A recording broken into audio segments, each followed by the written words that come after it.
बिस्मिल्लाहिर्रहमानिर्रहीम। अज़ीज़ तलबा व तालिबात, अस्सलामु अलैकुम। मैं हूं आपका chemistry teacher Ehsan Afroz, class नहम केमिस्ट्री बाब नंबर 1। आज हम पढ़ेंगे कंपाउंड्स के बारे में। कंपाउंड्स क्या होते हैं, इनकी खसूसियात क्या हैं और बॉन्डिंग के लिहाज से इनको किन ग्रुप्स के अंदर तकसीम किया जाता है। तो आइए चलते हैं ग्लास बोर्ड की तरफ। कंपाउंड्स।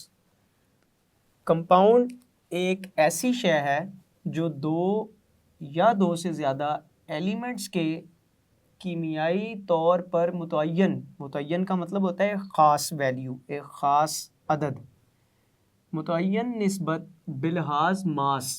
मैंने कहा ख़ास अदद होगा, ख़ास नंबर होगा, ख़ास वैल्यू होगी। किसके लिहाज से? मैस के लिहाज से, के मिलने से वजूद में आती है। कंपाउंड एक ऐसी शय है, शय हम पहले भी पढ़ के आए हैं, 2 दफ़ा पढ़ चुके हैं। शय का मतलब खालिस मादा। एलिमेंट भी हम लोगों ने पढ़ा कि वो भी खालिस मादा है, वो भी शय है। इसी तरह से कंपाउंड भी एक खालिस मादे की किस्म है, तो ये भी एक शय है। कैसी शय? जो दो या दो से ज़्यादा एलिमेंट्स के, कम से कम 2 एलिमेंट्स होंगे, इससे ज़्यादा भी हो सकते हैं, कम से कम 2 एलिमेंट्स होंगे जो आपस में मिलेंगे।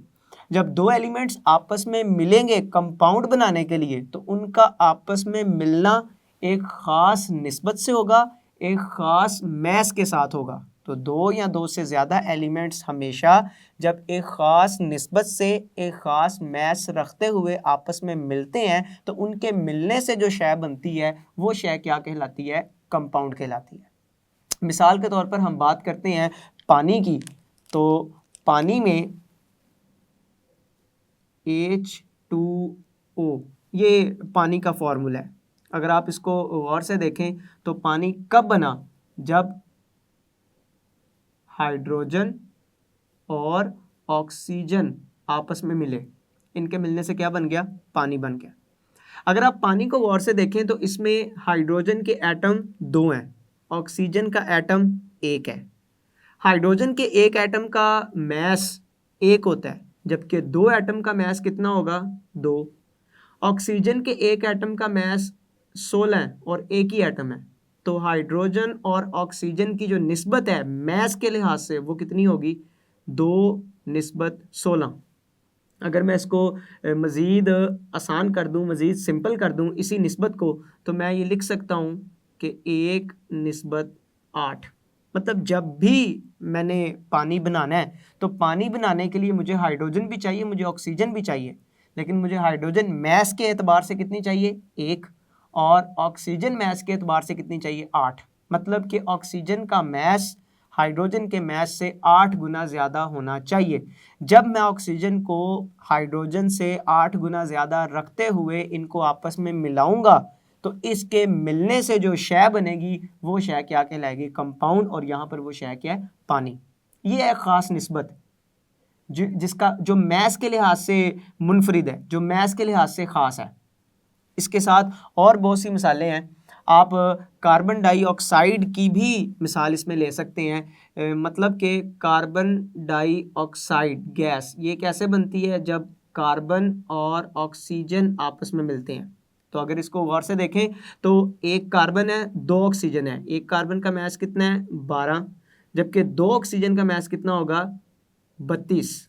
अगर मैं इसको मज़ीद आसान कर दूं, मज़ीद सिंपल कर दूं, तो मेरे पास आ जाएगा, यहाँ पर आ जाएगा 3 और यहाँ पर आ जाएगा 8। मतलब ये 12, ये भी 4 के पहाड़े के ऊपर जा रहा है और 32 भी 4 के पहाड़े के, 4 के टेबल के ऊपर। मतलब ये भी 4 पे तकसीम हो रहा है, ये भी 4 पे तकसीम हो रहा है। तकसीम करने से जो सबसे सिंपल नंबर आया, सादा नंबर आया, वो मेरे पास 3 और 8 आया। तो ये सबसे सादा निस्बत को ज़ाहिर कर रहा है। खैर, इसका मतलब अगर मैं कार्बन डाइऑक्साइड बनाना चाहता हूँ तो हमेशा मुझे कार्बन 3 और ऑक्सीजन 8 इस रेशो के अंदर मैस के लिहाज से लेनी पड़ेगी, तब जाके जो है वो कार्बन डाइऑक्साइड मेरे पास बन सकती है।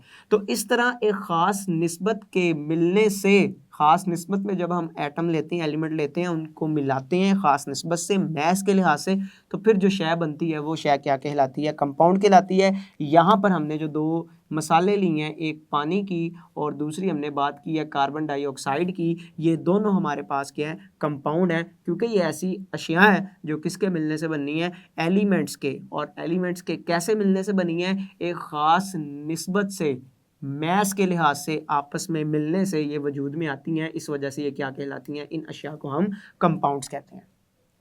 कंपाउंड्स मुख्तलिफ खसूसियात के हामिल होते हैं। देखते हैं कौन कौन सी खसूसियात कंपाउंड्स के अंदर पाई जाती हैं।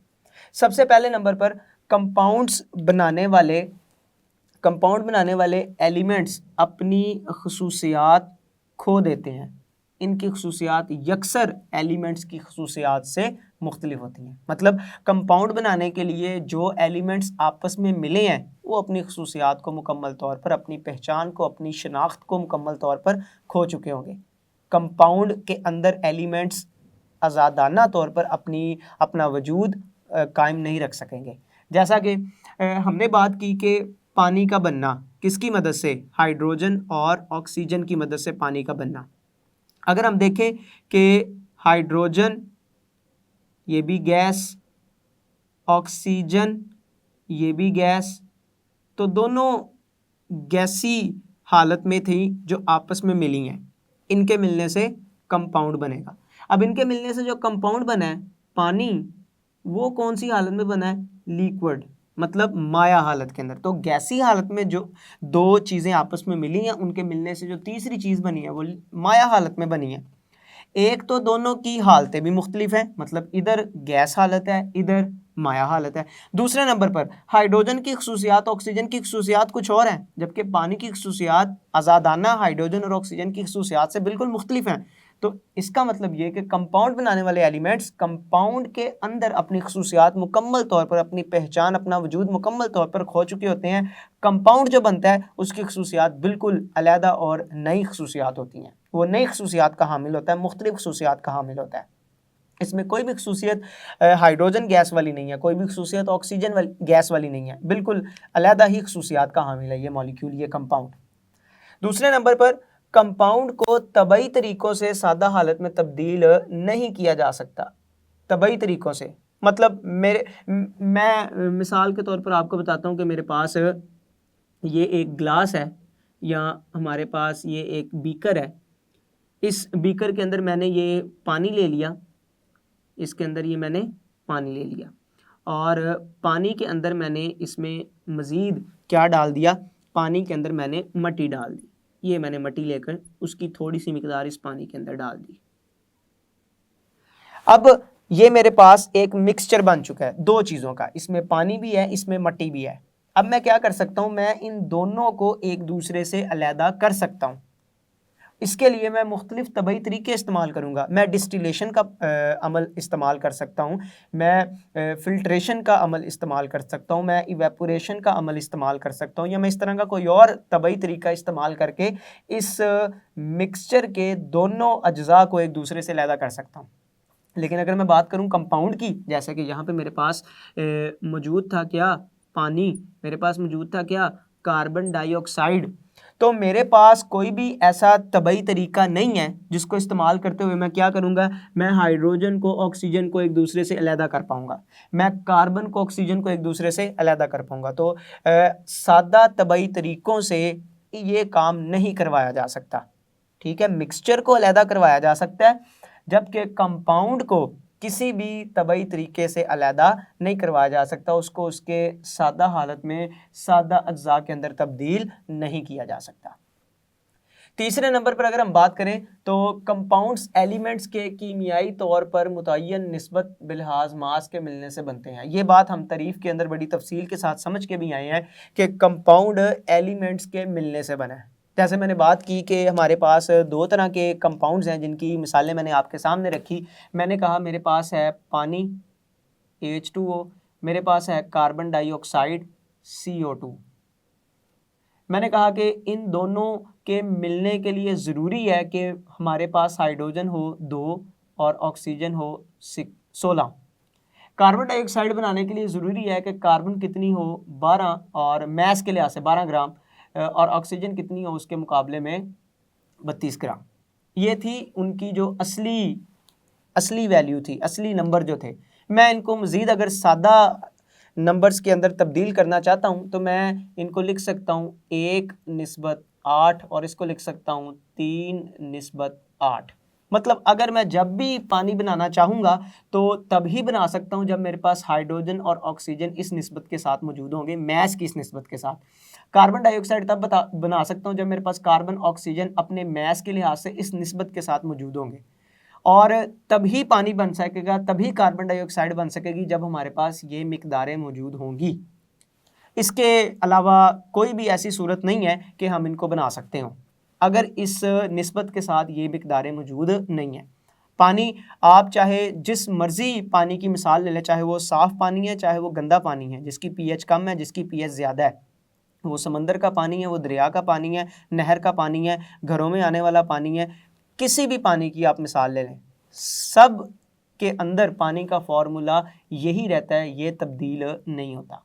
और जब ये फार्मूला ही तब्दील नहीं हो रहा तो इसका मतलब कि पानी को बनाने वाले अज्जा, उनकी निस्बत, उनका मैस, वो भी तब्दील नहीं होगा। चाहे आप पानी की बात कर रहे हैं कि वो लाहौर के अंदर बनाया जा रहा है, चाहे आप पानी की बात कर रहे हैं वो किसी और मुल्क के अंदर बनाया जा रहा है या पाकिस्तान के किसी और शहर के अंदर बनाया जा रहा है, हर जगह पे पानी बनाने के लिए आपको हाइड्रोजन ऑक्सीजन हमेशा इसी निस्बत के साथ चाहिए, कार्बन डाइऑक्साइड हमेशा इसी निस्बत के साथ चाहिए कार्बन और ऑक्सीजन की, तब ही जाके आप जो है वो इन कंपाउंड्स को बना सकते हैं, इसके अलावा इनको नहीं बनाया जा सकता। तो तीसरी प्रॉपर्टी थी कि एलिमेंट्स के कीमियाई तौर पर मुतय्यन निस्बत बलिहाज मास के मिलने से ही कंपाउंड मार्जे वजूद में आते हैं, वरना वो नहीं बनते। चौथे नंबर पर कंपाउंड को एक ख़ास कीमियाई फार्मूले से जाहिर किया जाता है। कंपाउंड को जाहिर करने के लिए ख़ास फार्मूला भी मौजूद है, जैसे अगर मैं जाहिर करना चाहता हूँ सोडियम क्लोराइड को, तो सोडियम क्लोराइड को जाहिर करने के लिए मेरे पास एक ख़ास किस्म का फार्मूला होगा जिसकी मदद से मैं इसको जाहिर कर सकता हूँ, NaCl। इसी तरह से अगर मैं जाहिर करना चाहता हूँ पानी को, तो अभी आपने देखा पानी को जाहिर करने के लिए ख़ास किस्म का हमारे पास फार्मूला होगा H2O। इसी तरह से अगर मैं जाहिर करना चाहता हूँ कॉपर सल्फेट को, तो कॉपर सल्फेट को जाहिर करने के लिए ख़ास किस्म का फार्मूला होगा CuSO4। अगर मैं जाहिर करना चाहता हूँ हाइड्रोक्लोरिक एसिड को, तो हाइड्रोक्लोरिक एसिड को जाहिर करने के लिए मेरे पास एक ख़ास किस्म का फार्मूला मौजूद है जिसकी मदद से मैं ये जाहिर कर सकता हूँ, जैसे कि HCl। तो किसी भी किस्म का कंपाउंड है उनको जाहिर करने के लिए हमें एक ख़ास किस्म का कीमियाई फार्मूला दरकार होता है, और इन कीमियाई फार्मूलों की मदद से हम क्या कर सकते हैं, अपने कंपाउंड की पहचान कर सकते हैं, अपने कंपाउंड्स को रिकग्नाइज कर सकते हैं, उनको जाहिर कर सकते हैं। बॉन्डिंग के लिहाज से कंपाउंड्स को दो इकसाम में तकसीम किया जाता है, आयनिक कंपाउंड और कोवलेंट कंपाउंड। एक दोनों के अंदर एक डिफरेंस की बुनियाद के ऊपर क्या क्या चीज़ें एक दूसरे से मुख्तलिफ हैं, उनकी बुनियाद पर हम दोनों को तफसीलन बयान करते हैं। सबसे पहले आयनिक कंपाउंड आज़ाद मॉलिक्यूलर हालत में नहीं पाए जाते। आयनिक कंपाउंड ऐसे कंपाउंड हैं जो आज़ाद मॉलिक्यूलर हालत में नहीं पाए जाते। मसलन मैं NaCl की बात करता हूँ, तो ये जो NaCl है ये एक सिंगल यूनिट के तौर पर नहीं पाया जाता, जबकि अगर मैं कोवलेंट कंपाउंड की बात करूं ये मॉलिक्यूलर हालत में पाए जाते हैं, आज़ादाना तौर पर मॉलिक्यूलर हालत में पाए जाते हैं। मिसाल के तौर पर पानी की बात करते हैं तो पानी का एक मॉलिक्यूल इस शक्ल में, इस हालत के अंदर वजूद अपना बरकरार रखता है, जबकि NaCl का कोई भी यूनिट एक इस तरह से मॉलिक्यूलर हालत में नहीं पाया जाता। अगर मैं बात करूँ कि मेरे पास ये एक गिलास है, इस गिलास के अंदर ये पानी भरा हुआ है, इस गिलास के अंदर ये पानी भरा हुआ है सारा, तो अगर मैं इस पूरे गिलास में से सिर्फ एक ड्रॉप, एक कतरे की बात करता हूँ, एक कतरे की बात करता हूँ और उस कतरे में से भी एक मॉलिक्यूल की बात करता हूँ, तो वो एक मॉलिक्यूल इस हालत में वजूद अपना बरकरार रखता है, जबकि NaCl असल में एक पूरे क्रिस्टल की शक्ल में होता है। तो इस पूरे क्रिस्टल लेटिस में से एक NaCl इस तरह से आज़ादाना अपना वजूद बरकरार नहीं रखता। दूसरे नंबर पर सहतरफी क्रिस्टल लेटिस आयन बनाते हैं जिसमें हर आयन मुखालिफ चार्ज रखने वाले आयन्स के दरमियान घिरा होता है। जो आयनिक कंपाउंड होते हैं वो सहतरफी क्रिस्टल लेटिस बनाते हैं। सहतरफी से मुराद है 3 डायमेंशनल, जिसकी 3 रुखें होती हैं, जिसके 3 रुख होते हैं। सह मतलब 3 तरफी, ठीक है। तो ये क्रिस्टल लेटिस बनाते हैं जो एक्स एक्सिस में भी एटम या आयंस रखता है, वाई एक्सिस के अंदर भी एटम या आयंस रखता है, और जी एक्सिस के अंदर भी एटम या आयंस रखता है। तो जो क्रिस्टल लेटिस बनता है वो सहतरफी होता है और हर आयन मुखालिफ चार्ज रखने वाले आयन से घिरा होता है। मतलब ये आयंस के मिलने से बनते हैं आयनिक कंपाउंड, दो मुख्तलिफ तरह के आयंस के मिलने से बनते हैं। तो एक तरह के आयन को दूसरी तरह के मुखालिफ चार्ज रखने वाले आयंस ने घेरा होता है, और दूसरी तरह के आयंस को पहली तरह के मुखालिफ चार्ज रखने वाले आयंस ने घेरा होता है। जैसे मैं बात कर रहा था NaCl की, तो इसमें एक सोडियम आयन है, दूसरा क्लोराइड आयन है, जिन दोनों के मिलने से ये साख्त बनी हुई है। तो अगर मैं बात करूं सोडियम की, तो सोडियम आयन को कई नेगेटिव चार्ज रखने वाले क्लोराइड आयन ने घेरा होता है, इस तरह से चारों तरफ से। और इसी तरह से अगर मैं बात करूं क्लोराइड आयन की, तो क्लोराइड आयन को पॉजिटिव चार्ज रखने वाले कई सोडियम आयंस ने चारों तरफ से घेरा होता है। तो चूंकि जो आयनिक कंपाउंड्स हैं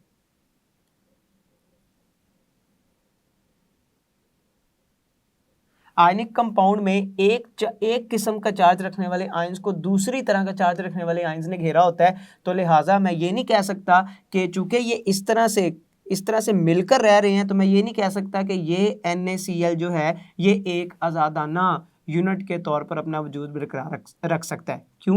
क्योंकि नेगेटिव और पॉजिटिव एक दूसरे को घेर के रखते हैं। तो ये जो क्रिस्टल लेटिस बनता है एक ख़ास किस्म की शक्ल बनती है। अगर मैं NaCl के क्रिस्टल की बात करूं, तो इसके क्रिस्टल की शक्ल जो है वो कुछ इस तरह से होती है।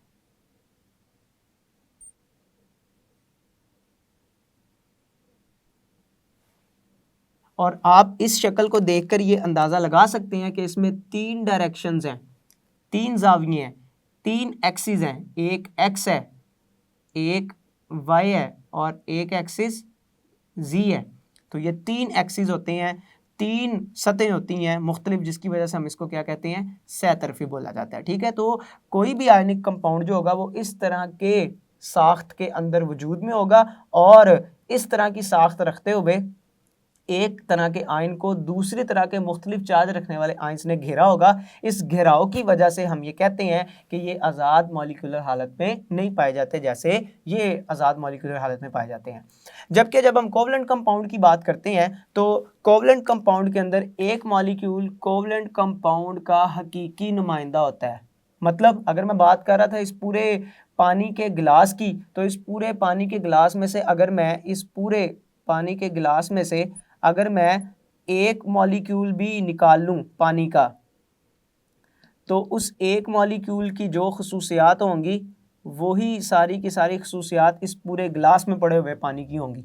तो इसका मतलब ये हुआ कि एक मॉलिक्यूल, कोवलेंट कंपाउंड का एक मॉलिक्यूल ही पूरे कंपाउंड की खसूसियात का ज़ामिन होता है। अगली बात करते हैं तीसरे नंबर पर कि जो आयनिक कंपाउंड होते हैं उनके मेल्टिंग और बॉइलिंग पॉइंट अमूमन ज़्यादा होते हैं। उसकी वजह हमें इस दूसरे नुक्ते से भी पता चल रही है कि हमने कहा था चूँकि मुख्तलिफ चार्ज रखने वाले आयंस जो हैं उन्होंने एक दूसरे का घेराव किया होता है, और जब मुख्तलिफ चार्ज रखने वाले आयंस एक दूसरे का घेराव करते हैं तो उनके दरमियान में जो अट्रैक्शन होती है, फोर्स ऑफ अट्रैक्शन, खिंचाव की जो ताकत होती है आयंस के दरमियान में, वो उतनी ही ज़्यादा बढ़ जाती है। और ये जो फोर्स होती है, जो ताकत होती है, जितनी ज़्यादा होगी उस कंपाउंड को तोड़ना उतना ज़्यादा मुश्किल हो जाएगा। तो लिहाजा मेल्टिंग और बॉइलिंग पॉइंट उतने ही ज़्यादा होंगे। अगर मैं बात करूं NaCl की, तो NaCl का ही जो मेल्टिंग पॉइंट है वो कितना होता है, वो है 801 डिग्री सेल्सियस। और अगर मैं इसके बॉइलिंग पॉइंट की बात करूं तो इसका बॉइलिंग पॉइंट कितना होता है, डिग्री सेल्सियस। तो इतने ज़्यादा इनके मेल्टिंग और बॉइलिंग पॉइंट्स होते हैं।